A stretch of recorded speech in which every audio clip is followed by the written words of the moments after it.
Hello. Good evening. Good evening. Welcome to this special live. We are in a meeting here today, and it is giving me great honor to welcome a beautiful, intelligent, yes, charismatic young woman from Tobago. She hails from the east of Tobago. Dr. Faith B.Yisrael, as we will get to know about her this evening, we will get to know the true woman. Yes, fabulous.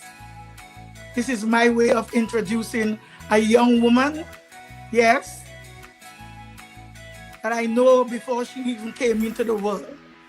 Thanks be to God because of the relationship that I had with her mom and her grandmother, and even with her father, yes. And this evening, I am so proud to be a part of this gathering. So I can introduce to you Dr. Faith B.Yisrael. She is Brebnor, and she's also Mrs. Israel. This evening, here we are. Welcome, Dr. Faith. Thank you, Ms. Cora. Thank you so much for this invitation and this opportunity to have a conversation with you. Thank you so much. And I want to thank you too for accepting the invitation and to grace this platform that this evening I give God all the praise and all the glory for his sanctification and for the chance so that other young people can see a young politician, know as you are a politician. And at this time, Dr. Faith B.Yisrael, tell us who you are. Oh, wow. That is where do I start? Well, I was born as Faith Brebnor in Belgarden. I grew up in Belgarden, Tobago. Tobago is in my mind, the better of the Twin Island states of Trinidad and Tobago. Don't go for any war. No, but you need to have pride in where you are from, or no one else will. And that is something I'm very proud of, that I was born and raised in Tobago. Who am I? I am somebody who I love life.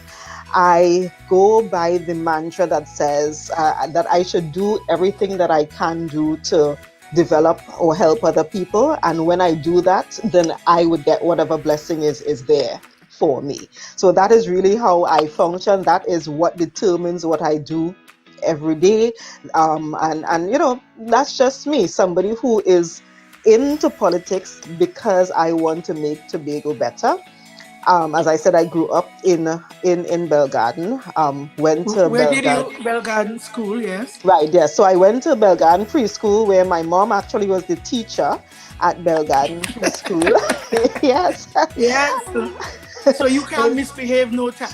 I could not. I think I went to school at the age of 2, and she had me very, very close from since then.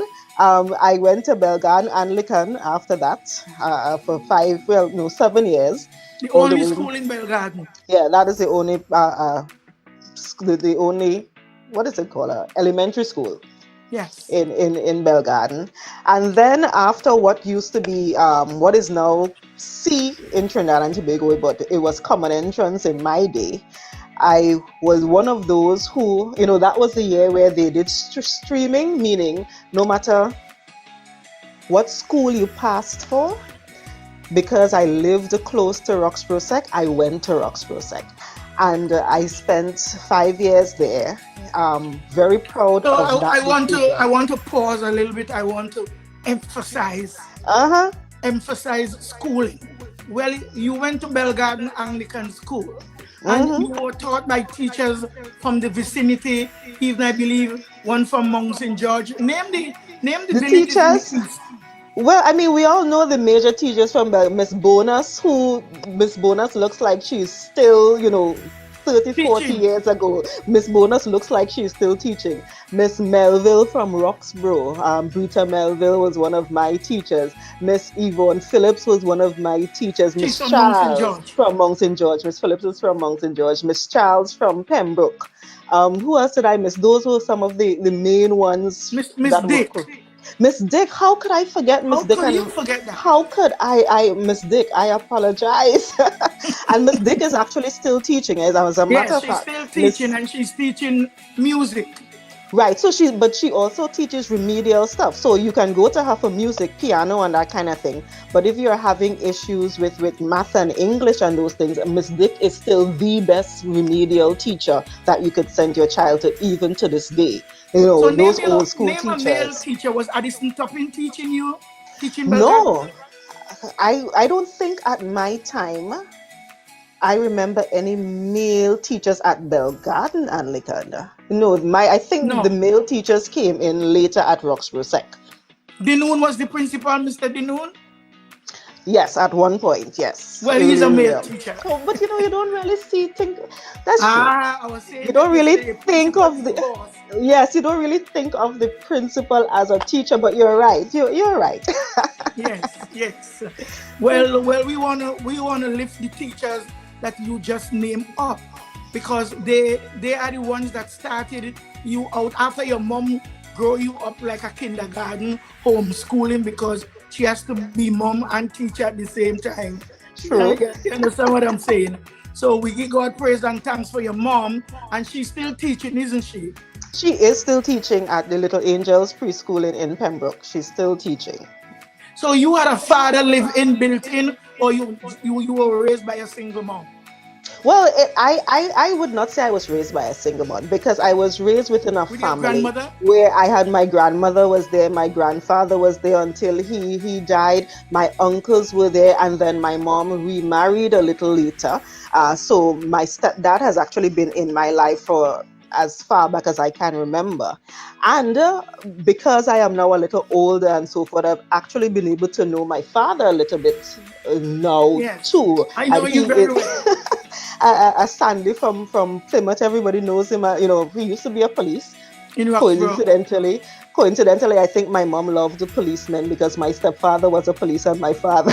Well, there was a time in our lives, because I want to be very brave myself, because my kids are also for a policeman. My daughter, Policeman. yes, and that is how I get to be so close and know your father, and that's how your mom and I, we used to be hanging out with, like, The policeman. police. And there was a time when police and soldiers, they were the men of choice. Okay. Yeah, they were the ones that believe in that they're better than sliced bread, and we were wooed. Yeah, we were wooed in that way. So we give praise and thanks for that time. Now, True. Dr. Faith, we are going to move from elementary school into your high school, which is Roxborough Secondary School. And why I Yes. want to speak about Roxborough Composite, or I knew it as Roxborough Secondary. Secondary. I am also a product of that school. I want to let people know that not because we're not seeing great results right now, it doesn't mean that Roxborough didn't have a very progressive high school. True. And they had it down as if it was one of the worst high schools in Tobago. But as a product myself, I know I have you and I have many others, but here you are. Let us hear something about Roxborough Secondary School.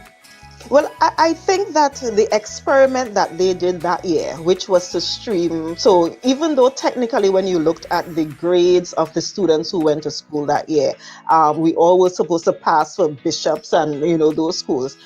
Because they gave Roxborough Sect an opportunity to shine, we proved that anything good can come out of Roxborough Sect if you give the school the resources. The resources, raw meaning material. exactly. If you give, because the teachers were the same teachers who were there from before. Because when we came in, we did not come in with brand new teachers. The teachers were the same teachers that had been there before. But I think at that time, because they thought we were special, they gave us more. So we got, new furniture and books and all of those things. But we did well. We did well because the school was given the resources. And I think what we are seeing now is the fact that, one, they are sending all of the students, or most of the students who are classified as remedial students, to this school. And they are not giving the school the resources to then treat with the needs of those students. So that is why what you are seeing now is not the best, or but even though you don't hear it very frequently, there are quite a bit of goodness that comes out of there still. But we tend to always focus on the bad. The negative news is what makes publicity. But I would tell anyone, the day that Roxborough Sec actually gets the resources that it needs to treat with the students that it gets, it would be as any other school. It will be as good as any other, of those quote-unquote town schools that we tend to look up to right now. Because in my time, what they did, they just sent teachers that just finished high school themselves. Mm-hmm. They didn't have the backbone. Right. They wasn't ready. Some of them were so sexy. The women dressing so sexy, coming to teach boys that already mature and looking for what they believe these ladies can offer. The men, the young men that just finished high school, the same age as the girls that's in Roxborough Secondary School. Because if you never heard of it, Roxborough Secondary School, when the first students should have started high school, the school was not ready. Okay. So students went in a year older. Okay, yes. Okay. And some of them many months older than they would have done. Okay. And teachers, some of them lost their minds. They, instead of coming to teach the kids, they came and they abused the kids. Did their own things, unfortunately. Another thing that I have to ask you is, in your time, how was agriculture being taught and accepted in Roxborough Secondary School? Well, agri was actually a big chunk of the curriculum. I did agri in up to exam, which included the theory, the stuff you do on paper. But everybody who did agri, you had a bed, several beds that you had to actually cultivate. So the part of the project, part of the learning was actually doing the work that farmers do and so forth. And agri was actually one of the subjects then that we looked up to. Because you actually, and that's the other thing with agri, you came out of school with agri and they classified agri as almost 2 subjects. So when I came out of school, for example, and I would say this proudly, I came out of Roxborough Sec with 8 or 9 subjects, which was because of agri and Spanish. Because I didn't do Spanish for exam. I did, the math, the English, the agri, the POB, POA, the biology, chemistry. All of those subjects were available, and because we were capable, because the teachers were willing to work with us, we did very well. History, and I would remember, I would continually speak about history. For example, Mr. James Jack. Yes. Everybody know him as Chippy Mac. Chippy Mac, yes. Chippy Mac is who to Joel Jack? I think it's his uncle, if I'm not mistaken. Uncle or father? No, it is his father. Yes. It is the sister that is, it's his father. Yes. Mr. Jack was so dedicated to the students that we would have free extra lessons every weekend with Mr. Jack. He was so dedicated that when we were preparing for exam, we had gone through so many past papers and so forth, that by the time we actually did history exam, we had seen probably every single past paper that had ever been given as an exam paper up to that point. So the students were ready. I remember Miss Merle Carrington, who was the math teacher. She would have math classes in bishops and so forth, and the bishop students would come to us for our math notes, for our history notes, for our chemistry Wow. notes, because the teachers in Roxborough actually gave notes when their teachers didn't give as detailed notes and so forth. So I remember sharing my notes with students from those schools. And Wow. it's little things like this that made a big difference. We had the dedicated teachers, we were given the resources, and the entire group of us came out at the probably at the top of every department in the THA right now is Yes. a product of Roxborough and a product of that year, if I'm not mistaken. So we did well. Wow. Roxborough Wow. did Wow. very, very well. That Yeah. sounds awesome. Because I just want to ask you, was so you did crop husbandry in agriculture. You hmm did you did animal I husbandry. personally, I personally didn't do animal husbandry, but other students were able to do that as a separate kind of entity. So I focus mainly on the crops part of it. So the reason why I bring in agriculture in the curriculum and in the conversation. hmm Do you like where we are seeing that so much money was spent on students in agricultural teaching and agricultural classes, and know where agriculture is in our country and how we can't feed ourselves when we were Right. taught the best? It is a travesty. It is really disappointing that this is where we are as Tobagonians, because most people who know about the history of Tobago would tell you that Tobago was the breadbasket of the Caribbean.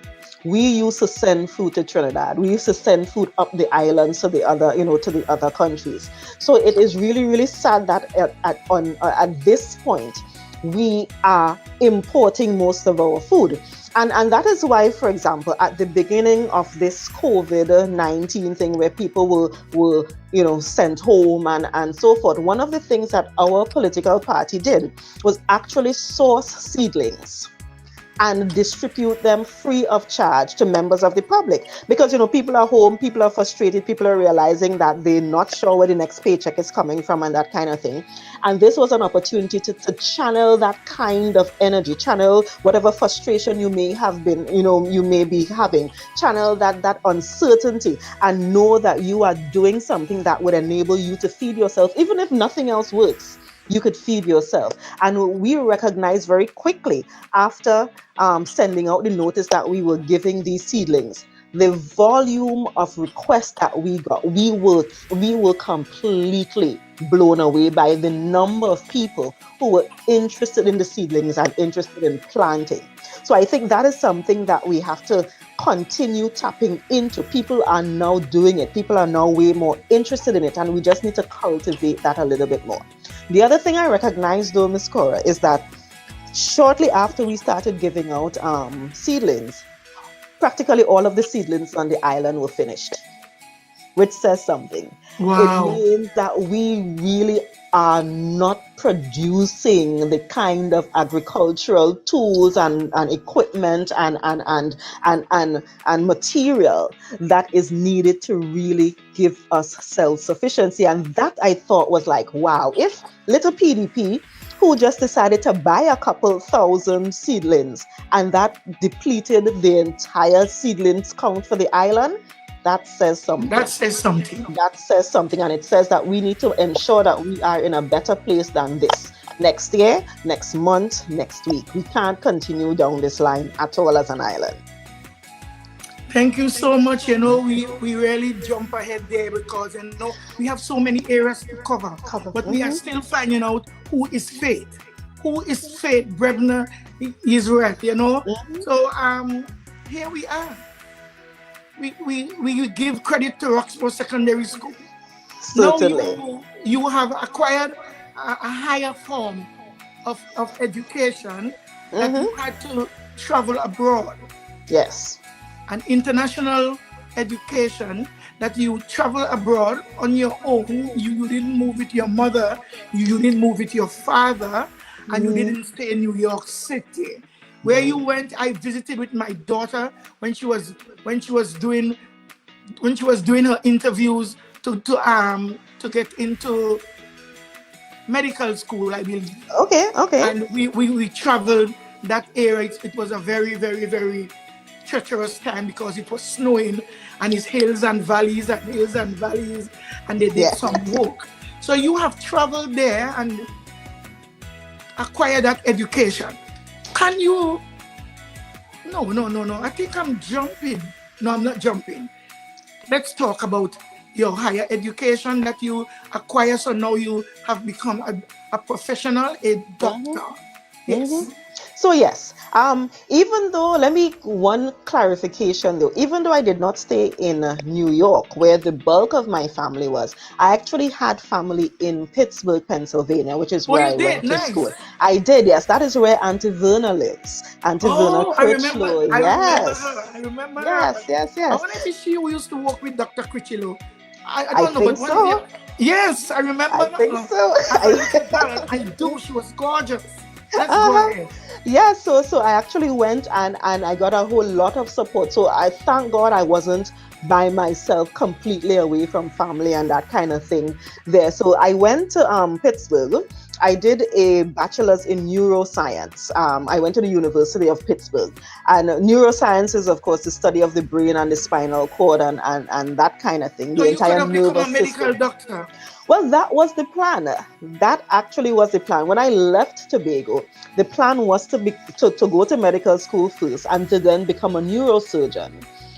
Because I think I remember hearing a news in Trinidad and Tobago where it seemed like the single neurosurgeon that we had was going on vacation. So there was a newscast telling people, be careful, be careful, be careful. The one neurosurgeon we have is going on holiday. Be careful. And I thought to myself, what kind of mess is that? I need to become a neurosurgeon because we That's can't right. only have one.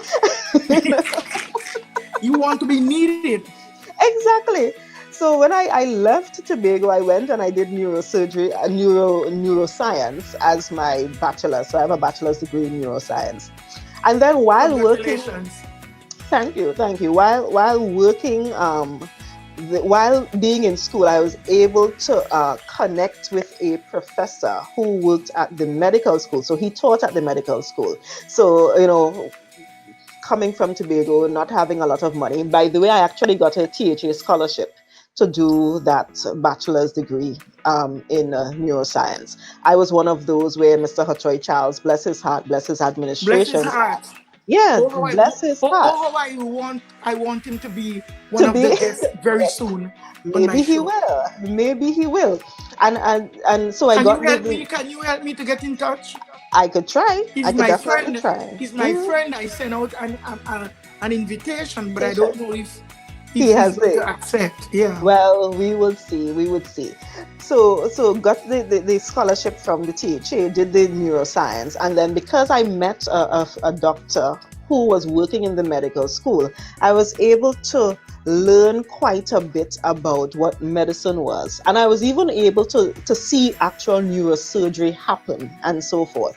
And that made me realize that I didn't really want to do medicine. But you come from Tobago where, if you're quote unquote bright, the thing that you go to school for is to become a doctor. I mean, we didn't really have many choices that And we we still have knew about. we are still in need of We still neurosurgery. are. Yes.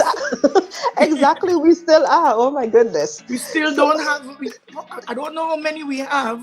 I think I will look it up yes. and see how many we have, and we Actually, need. we still do, unfortunately. But having worked with him and recognizing that I could actually go to the Graduate School of Public Health, because at that point I figured out what public health was, and I recognized that I No actually, sanitary inspector. well, it could have been, all of that was included. All of that is included. All of that is included. But then I realized that there was a difference between medicine and public health. And where my mind was, I was actually more thinking about public health, but the only thing I knew coming from Tobago was medicine. So I was glad that I was able to make that distinction. And then I applied to the Graduate School of Public Health at Pittsburgh, and I was able to do the master's degree and the doctoral degree in public health at Pittsburgh. So in a short stint here, you trying to tell young people right now, kids right now, that you don't have to be so pressured to become a medical doctor. There is science, in Exactly. in the field that you are qualified in. Yes, and this whole thing with COVID, for example, they're recognizing that yes, the medical doctors are important, but it is actually the people who Science. have the epidemiology experience and the people who have the biochemistry experience and the virology experience and all of those other things that is critical to treating with this COVID-19 that we're dealing with. So no, you don't have to go to medical school, but there's an entire field out there that we can get people in that is critical, that's needed, and you could find work even in Tobago because we Even in need people Tobago, with because skills. we need it right now here Yeah, more than ever. What I'm gonna exactly. take you a little backward a little bit is to ask you, is that is that um is that precious gift of getting a scholarship still in place in Tobago, and who can get it, who gets it, and is it a fair play? Can we talk? Well, well, I don't know that it is. It there are opportunities to get scholarships in Tobago, but it is not as available as it used to be then. In terms of, for example, now because we have tertiary education free in Trinidad and Tobago, if you go, they would tell you Go that to Trinidad. go to Trinidad or stay in Tobago because we have some campuses in Tobago. So they would tell you that instead of giving you a scholarship to go somewhere else. They would also tell you that it has to be in one of their priority areas, whatever that means. And when when you really look at the Priority means, let us deliberate here. Priority means when you finish, you have to come back and be of service to the THA. yes, but that was the case back then too. Even when I did it, I had to sign a contract saying when I was done, I would come back. And you So did? that has been I actually, as soon as I graduated, I was back in Tobago. As a matter of fact, I did my doctoral dissertation studies in Tobago. So I had spent maybe the year and a half, 2 years, even before graduating, spending a whole lot of that time in Tobago doing research. As soon as I graduated, I just packed everything and came back. And went to service with the Tobago House of Assembly. Yes, when I came back, I actually worked as a public health specialist. I served, my official title was public health specialist, but I really served as a technical advisor to the then Secretary for Health and Social Services. That was Mr. Oswald Williams at Oh, the Mr. time. Williams at that time, Yeah, yes. yes. So that was I came back in 2007. Middle to late 2007 is when I came back. So we want to make this clear. Mm-hmm. It was not Mr. London that started No. grants. Oh, of course not. Absolutely, it was not Mr. London that started giving grants to students or anything like that. Absolutely not. As a matter of fact, I think when Mr. London and they came in, they're the ones who made a big stink about the grants that were given to students like me. And several public servants actually got into quite a bit of trouble because people like me were given grants back then. So What do no, you mean this by is people like you? Explain.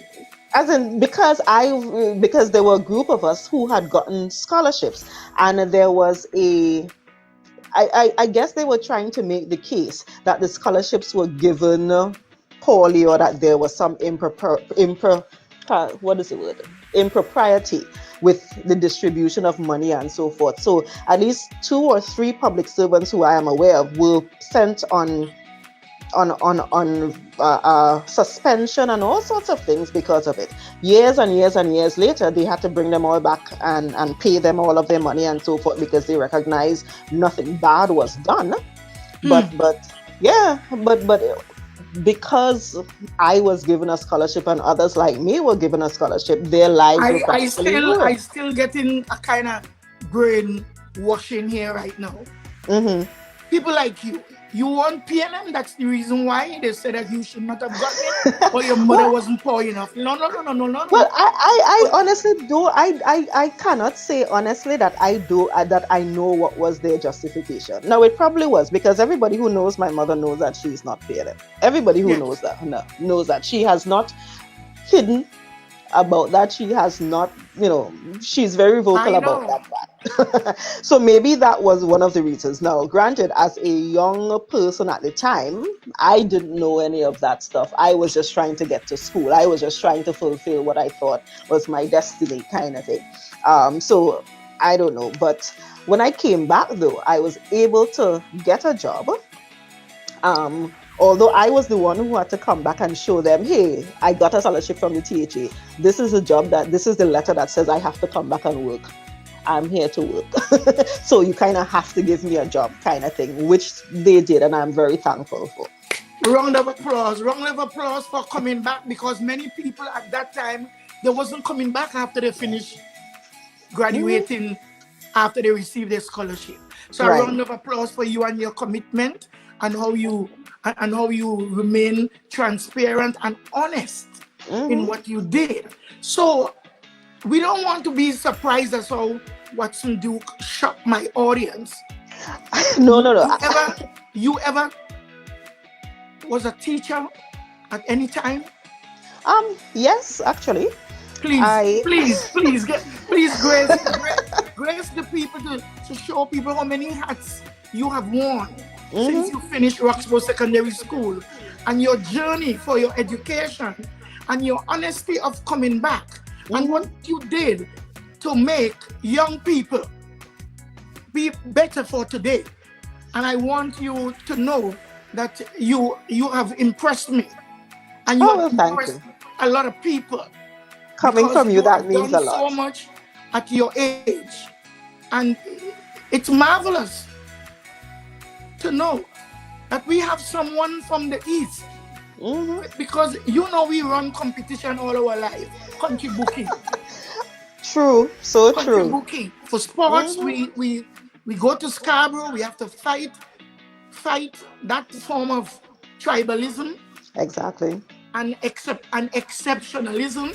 And if you win Scarborough, it is hard for them to really choose you. Although you win, they don't want to send you to Trinidad, because it's 3 barriers now you're going to fight. Country Booking, fight up with Scarborough, and then go Trinidad now to be Tobago. Exactly. When you go down to Trinidad. But I actually met somebody who told me that because of how I talk, I can't be Tobagonian. They tell that to my daughter also. Who was actually said that to me. I cannot be. And then when they heard I was from the East, well, oh my God, you cannot be. Darling, let me tell you something.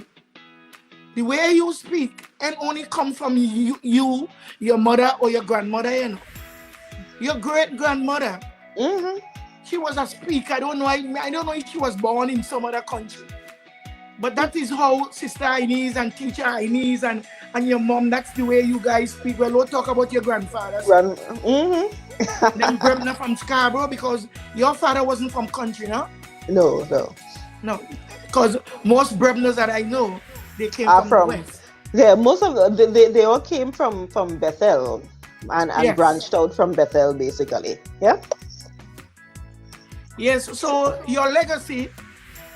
So yes, but you were asking about my teaching. I actually, coming out of high school, I taught as an OJT for a little bit before going to the United States. So that was really my first You remember when I was saying, I jump in, but no, I ain't jumping? Because I was trying to find out if you did teaching before you traveled or after. But when you came back, you still was teaching. Yeah, so when I came back, I started teaching. Well, in addition to working at the Division of Health and Social Services at that time, I also taught I started at UA Open Campus. I taught at Cipriani School of Labor. College? Yes, I taught at the Tobago campus of Cipriani, and I still teach now at COSTAT. I teach the nursing students right now. I've taught the students who become public health inspectors. I've taught students who become OSH safety officers. So I've been teaching since I came back. I know my mommy was saying, I think probably this week self, she was saying when she saw me go into being an OJT, she thought, oh gosh, Faith, going and do this hard work that I'm paying no money. as a teacher. Oh my God. And she was actually telling me this week or last week self that she's now recognizing that one. I had it in my blood because, as you said, great grandmother, grandmother, Everybody, mother, and now me. So it is in my blood. it I is can't in your not blood. teach. Yeah, yeah. And then your grandfather, the Brebnors, they are very educated, talented, Exactly. resourceful people. People. Yep. I know the Brebnors. I know a lot of Brebnors. I know a lot of Hmm. Brebnors, from policemen to this one. I know a lot of Brebnors. So a Yep. round of applause this hour. People, Oh, we are thank you. introducing everybody to this spectacular woman, this marvelous young woman, Dr. Oh. Faith B.Yisrael. Hmm. And I know this evening that we are all blown away because many people don't know how many hats you have worn and is Hmm. still wearing. Hmm. So, Dr. Faith, I expose you to the world. Well, as I told you when you asked this, it is such a pleasure. It is an honor to be here as your guest and to have this exposure. It certainly is an honor. I thank you so much for this opportunity. Because sometimes when you out there performing your great deed and your powerful will in the House of Assembly there, as Mhm. who are you in the House of Assembly? I'm a minority councillor in the Tobago House of Assembly. So, quick little history on that. I got into politics, contested the Tobago House of Assembly elections in 2017, lost my seat by 5 votes. Yes. One, Five two, three, votes. four, five. 5 votes Are is you what the are you official gonna report says. are you gonna help me today? That if for some reason, by some good sense of God's gift, you become a chief secretary or you become someone very high up that have money to spend and stuff, what would you do with the laws that people should contest more Hmm. Well, if I they mean, win or lost, if they lost right, an election by such minimal? small margins. Well, Yes. but you actually hit something on the on the a nail on the head because yesterday we had a sitting in the Tobago House of Assembly, and the motion that was brought by Mr. Watson Duke, my political leader, the minority leader, Yes. um, he brought a motion that basically asked for the Tobago House of Assembly to be able to make laws as it relates to things relating to the Tobago House of Assembly. Because what Yes. happens now is if we want to do something in education that requires a law that is different from a law in Trinidad and Trinidad and Tobago as in the country, Tobago cannot just make that law on our own. If we want to make a health related law, and I use the example of Port of Spain. Anybody who goes through Port of Spain or ARIMA recognizes that in addition to the Trinidad and Tobago Police Service, there are ARIMA police and there are Port of Spain police and so forth, in addition to the regular TTPS that we are familiar with. That is because ARIMA as a municipality and Port of Spain as a municipality can make a law that says we want to have our own police, which they've done. The Tobago House of Assembly does not have the authority right now to do that. And that is a change that we can make in the THA Act right now that does not require a special majority in the Parliament to make, that would allow the Tobago House of Assembly to make whatever laws that we need for us. And that was a motion that was piloted in the Assembly yesterday. Of course, the PDP, Progressive Democratic Patriots members, Mr. Watson Duke, Mr. Farley, Chavez Augustine, and myself, we spoke to that. Of course, the PNM people did not agree with it and they voted it down, which means just by share of numbers, they are physically more than us in the House. So their vote would always count more than our vote. So that means it was not passed and it will not happen, at least not what we had suggested in the way we had suggested it. But you're right. That is one of the things that we should be able to decide. If we say, well, somebody who loses an election by 5 votes, it's too close, let's do not just a recount, but let's go back to the polls because you should Yes. have more than that. We should be able to make that law for ourselves in the Tobago House What's of the Assembly. minimum? What's the minimum that could make a recall vote? We don't have laws about a recall vote in Trinidad and Tobago. We have no laws that relate to recall. We have no laws that relate to any of those things in Trinidad and Tobago right now. That's why, unfortunately, what you've seen happen is the only time the people have an opportunity to change politics is election day, which is every 4 years in Tobago and every 5 years nationally. But outside of that, we don't have any opportunity to influence anything by doing like recall or anything like that. We So don't. you're trying to tell me now and the audience here, our well-behaved and loved audience here, that we have rules. We have rules in Trinidad and Tobago. We don't have laws. We do. And even if we have laws in Trinidad and Tobago, as in that governs Trinidad and Tobago, if Tobago needs to make a law for itself to govern Tobago, because this is something special. Now, let me give another example. We have all of our farmers in Tobago complain about the Coco and the Coco eating their crops and so forth. We have hunting season and non-hunting season. We have the Coco being a special, protected bird and that kind of thing. But because it means that our farmers are going to be in distress continually. Tobago needed to be able to make a law that says farmers only, for example, can treat with their crop, treat with their pests a certain way, a certain amount of times a year or whatever. We do not have the authority to make that kind of law in Tobago at all. Because when we propose a law here, what happens is that it goes to the cabinet in Trinidad. The cabinet decides what they want to do with it, change it, mix it up, do whatever they want to do with it. And it then goes to the parliament, which is what is happening to our Tobago autonomy law right now, for example. We said, we made very clear distinctions about what we want in that law. We sent a bill or a proposed bill to Trinidad. It stayed in cabinet. It spun around in cabinet for a while. They took it to the parliament. It is now sitting before a joint select committee. It is not going to get to actually being passed in parliament anytime soon. If we needed to do something in Tobago, we should not have to go through all of those steps for it to be passed. Wow. Because Port of Spain has the authority to make laws for themselves that go straight to the president for the president to sign. ARIMA has the authority to make a law that goes straight to the president for the president to sign. The THA has to go to the cabinet, go to the parliament, and then depending on what they do, it will then get to the president if it is passed. That does not work for good governance.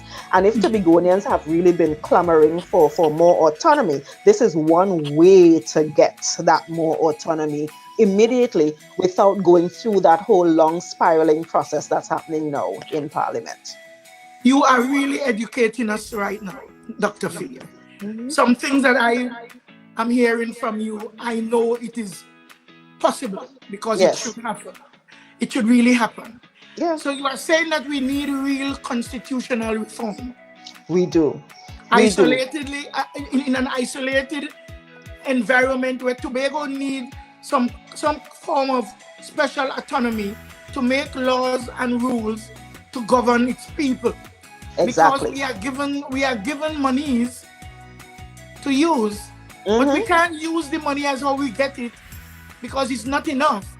While Trinidad will just get a project, one project will be the amount of money that we receive to run the whole of Tobago. The whole island, exactly. And that is a thing too. Even if we were to borrow money, the Tobago House of Assembly can't go out and just borrow money if it needs. It needs to get permission from the Minister of Finance before we can go out and borrow money if we need to do that. For an island... Excuse me, when you say go out, when you say borrow money and go out, break it down for the people. Yes. Right. So the Tobago House of Assembly gets 99% of its funding from the central government.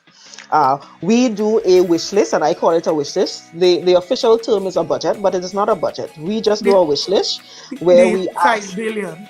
Yeah, we've been asking for 5 billion every year for the last how many years?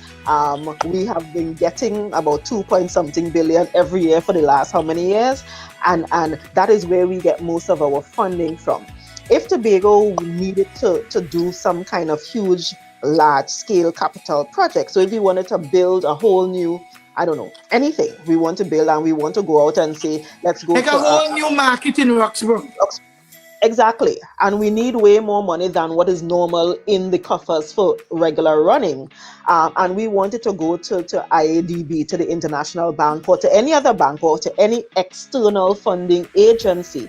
We have to get permission from Trinidad before we can do that.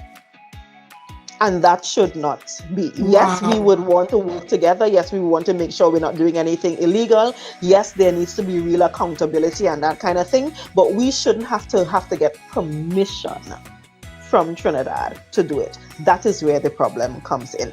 And these are things that are within the Tobago House of Assembly Act.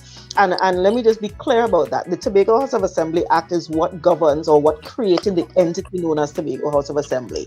Now, because it is an act of parliament, and it is something that is not changing the constitution of Trinidad and Tobago. It requires a simple majority for that to change. So the things that we are suggesting that we change in the act, like one, giving us the ability to make laws, and because that really is one line in the act that you just have to change, allowing us to go out and collect and do the budgeting and do, all of those things. Those are lines in the act that need to change. You don't need a special majority, which is what 4/5 in one house and 3/3 in the other house to pass to change it. So that is why we are saying now, because we only need a simple majority, just one more than middle, is what we need to pass that. And there's currently that on the PNM side, for example, in the parliament in Trinidad. We can make these changes to the Tobago House of Assembly Act now, while they're still trying to figure out all of that madness that's going on with the autonomy bill that is spinning like top in mud at the GSC right now. So those were the little changes that we had been suggesting. And that is what the debate yesterday in the Tobago House of Assembly legislature was about, actually. So deep down, Dr. Faith, you are giving us so much food. I don't know if we can eat all one day. But right now, is there any county or borough in Trinidad that can borrow money for themselves? No, about the borrowing money, I don't know. I would have to check as it relates to borrowing money about counties. But those counties can make their own laws. I have seen it happen. They can make their own laws. Now, for example, a couple years ago when we had a huge dengue outbreak in Trinidad and Tobago, you know, dengue from mosquitoes. Yes, Doctor, public health. Give us. So one of the things that the municipalities in Trinidad, like, Arima, Port of Spain and so forth, what they did is they was telling landowners that if you own a piece of property that you are not taking care of, because, if you grow the bush tall, the bush would collect water, the mosquitoes breed, that kind of thing. If you allow your property to grow past a certain amount, we can then come and charge you. That is actually a bylaw that they were able to create for themselves. We will charge you $2,000. We would come cut it ourselves. You can't tell us not to cut it, but then we will charge you $2,000. Arima has that bylaw. Port of Spain has that bylaw. And we don't have that bylaw, and we can't just make that law. I don't know. Someone was trying to call me. They mess up my whole stuff well, right. I am seeing you. I'm not hearing fine. You hearing me? I am hearing you. Let me type here. Oh, what's happening? I am hearing you fine. Let me type in the chat. Producer, you need to help us. I'm not hearing you, Dr. Faith. I am hearing you. So maybe we need to figure out how to do this. Producer, help us out so that she could fix this. So hey, it's Dr. Faith. We're waiting for Miss Cora to come back on. That is what happens when we have these programs and when people call and so forth. Listen, guys, I am so honored to have this conversation with her. As she said, she's one of those people who, been there, knows my mom, knew me probably before I knew So cool. You're hearing me now? Yes, I am. Good. Praise God. Good. Yes. What we were talking about is the kind of knowledge that you are imparting right now. Mm-hmm. That many people, maybe all Tobagonians, they don't have a clue what you are talking about. They don't know half of the power that we have in Tobago that we can't use because we don't know that we are lacking. Because we Right. don't know what is expected of us. Mm-hmm. Dr. Faith, you are doing a marvelous job. So now you continue to tell us, why should we vote for Dr. Faith? Well, I think I am in Tobago because I want to see Tobago better. We want you here. Yes. As you could see with my qualifications, I could literally be anywhere else in the world right now, and I would be fine. Is there any, I don't want to rush you, but I like to take my fame with me people. Mm-hmm. Is there any more doctor of public health in Tobago? Not that I am aware of. I know several people. You should be aware, because Well, your qualities, I don't think I ever seen or heard of it being practiced in Tobago. I do know a couple people with masters in public health, but I don't know anyone else with a doctoral degree in public health. I don't know. Round of applause. Oh, thank you.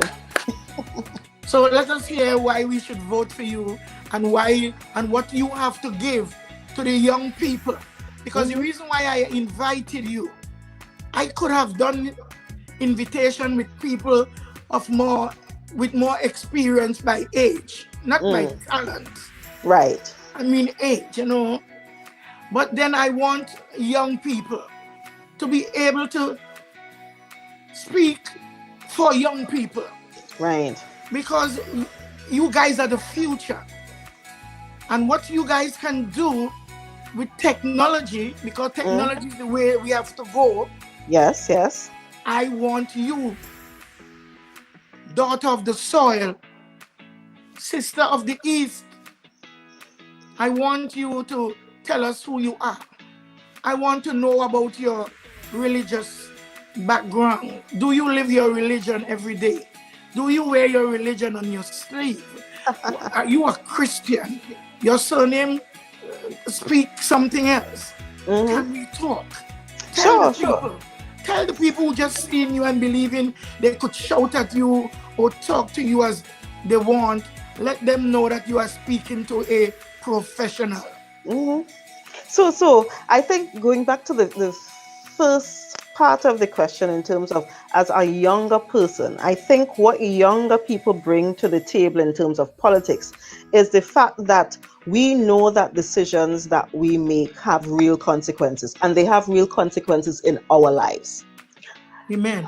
A lot of the older people, the decisions that they make, it is going to affect somebody else. It is going to have repercussions 5, 10, 15 years down the road, and it would affect somebody else. So I'm not sure that the thought processing that goes into the long-term consequences of this action affects or is the same for somebody who is younger and knows that, in 10 years, I am still going to be pretty young. I still need my water to work, my electricity to work. I still need all of those things to function. I still need my children to go to school, or my mother to go to hospital. For example, I kept telling people that my mother is one of them who refused to go to the United States to live. She absolutely refused. And it's one of the reasons I came back. I needed to make sure that if she needs anything in her older age, she could get it right here. Her experienced age, yes. She could get it right here. If she needs the best doctors, she should be able to get it right here. And the same thing applies for younger people. I personally believe that any young person coming up in Tobago should be able to go to the best university in Tobago and not have to leave Tobago to get that kind of education. So it's things like this that make me know that this is what I have to do.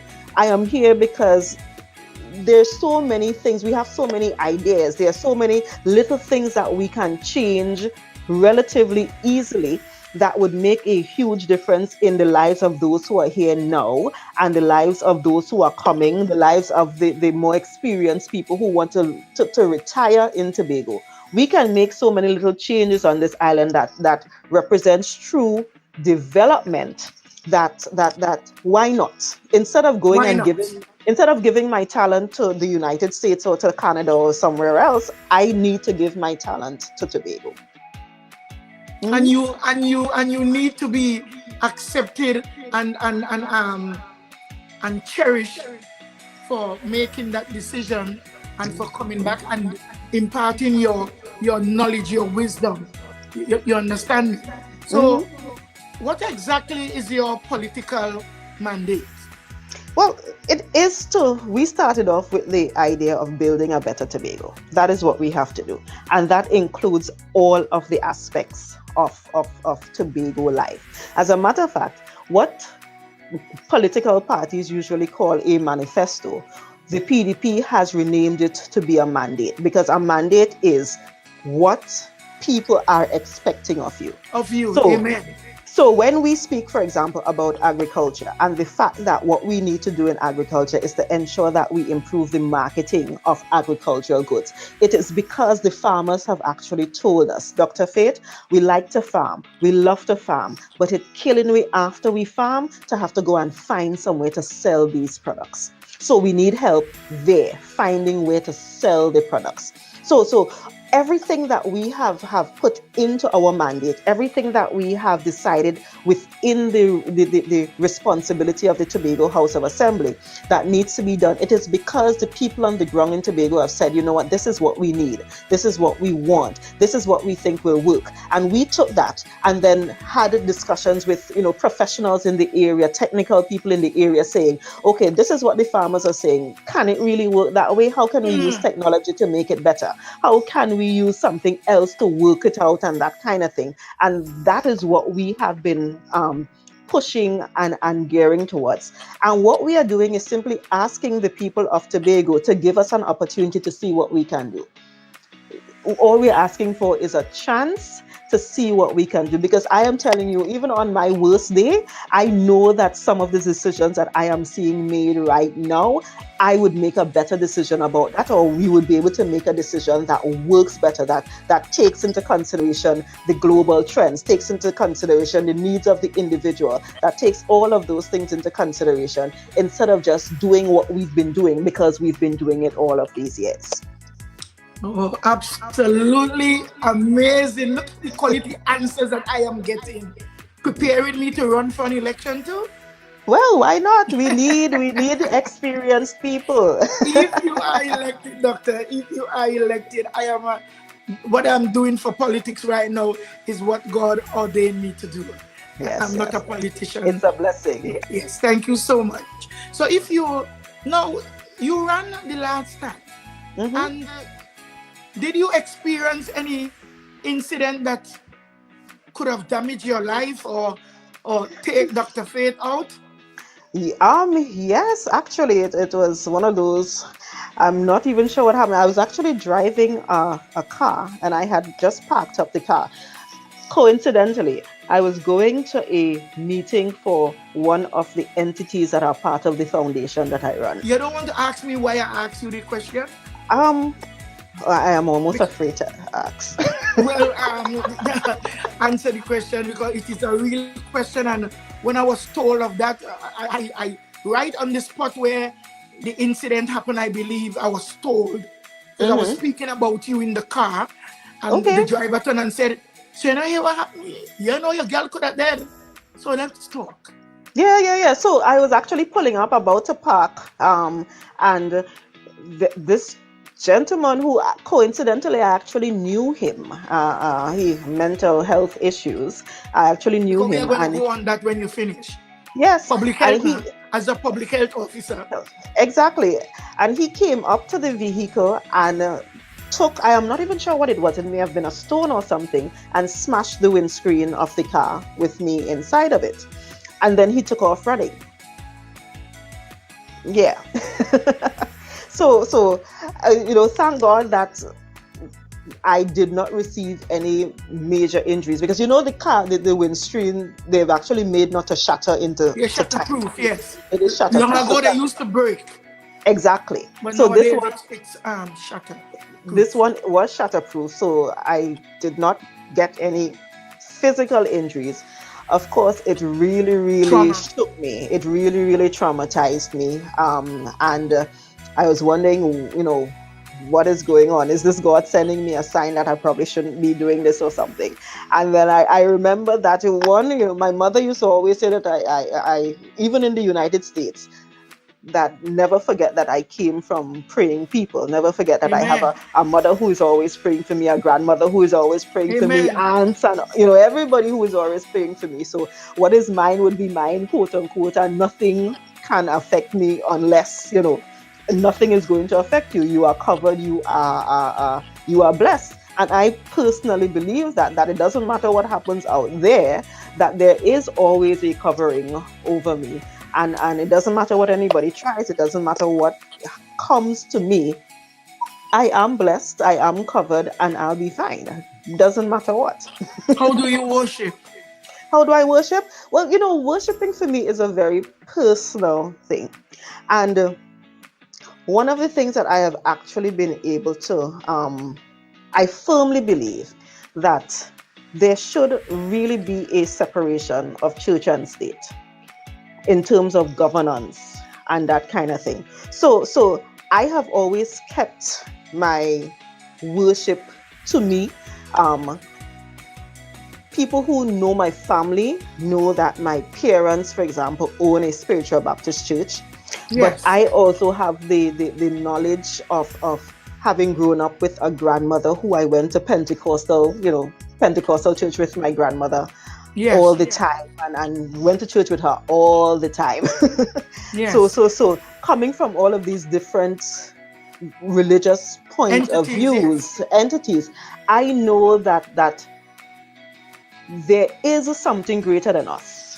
Amen. There is something greater than us. And as a matter of fact, I told somebody, I think I was having a discussion with someone, and the whole idea of, when you go to school, you tend to, our parents tend to tell us that when we go to school, we just forget God. And I actually said to the person that, especially no, when you're doing science, I science, always right? get a commitment from my daughter that regardless of how high you get with your science, just remember how we get here, and Yes. what we used to get here is the name of Jesus. I ain't forcing anything on her. I never forced her to go into a church. I never forced her into religion. I never forced her into modernized religion, preaching and conducting herself. She knows who she is. She knows who God is, and her belief system work in accordance with that. Exactly. But it was actually biology and learning how the body works that made me know that this could not be just some kind of big bang. This could not just be something happening by happenstance. The way our neurons connect to each other, and what causes us to think, and what causes us to feel, and what causes us to, all of those things. What causes the blood to flow? What made the blood stop flow? All of those things. The difference between staying alive and the day of death. Exactly. All of that could not just be by chance. So I know that there is something greater than me. I know that there is something bigger than all of us that we need to give homage to, and we need to give thanks to, and we need to give praises to, for want of a better word. Because, all of those things, I think, is within us. All of those things is within us. Whether you actually go to church or not, you know right and wrong within your heart. You know when you are about to do something wrong. You know it feels a certain way, whether you've ever been to church or not. The act of, for example, taking a man's life, there is something that in you, within your being, you know that is wrong. Even if you've never been to a church, you know that taking a man's life is wrong. You know that whatever you're doing to him is final. He wouldn't be wrong anymore. Exactly. But you want to be wrong. Exactly. It It's is all within within us. you. It is Yes. within us, and I personally, I live my life knowing that I need to give homage, I need to give thanks, I need to give, forgiveness. I need all of those things, regardless of what I may call God or what somebody else may call God. And that's why I also tell my parents too that, even though I don't go, for example, to the Baptist church every Sunday, my mother knows that all she has to do is say, Faith, I need you, and I will be there, because I do know that there is something in honoring your parents. Full stop. Yes. Yes. Honoring your parents, regardless, honoring your parents is a blessing. And any people who don't, you feel the repercussions of that later. That to me is in me. So, in a sense, you could say that that is your religion. Yes, and it is that is my religion. So, Dr. Faith, you are making you are making this religious part of this program very easily acceptable, because then we all have to live this life knowing that your religion is in you. Exactly, Stop exactly. fronting with your churches. However, you are not going to use someone's religion to prevent them from getting what they are deserving of. Of course, absolutely not. Absolutely not. And my religious belief is my religious belief. I will never, govern on a religious belief that you may not believe in. So that is why I went back to the statement of really separating church and state, because I may have a doctrine in my mind, but you may not believe in that doctrine. Because you don't believe in that doctrine should not put you at a disadvantage within this entity known as Trinidad and Tobago. It shouldn't. It And should. I would fight anyone the same way I would fight for anyone's ability to worship however they wish.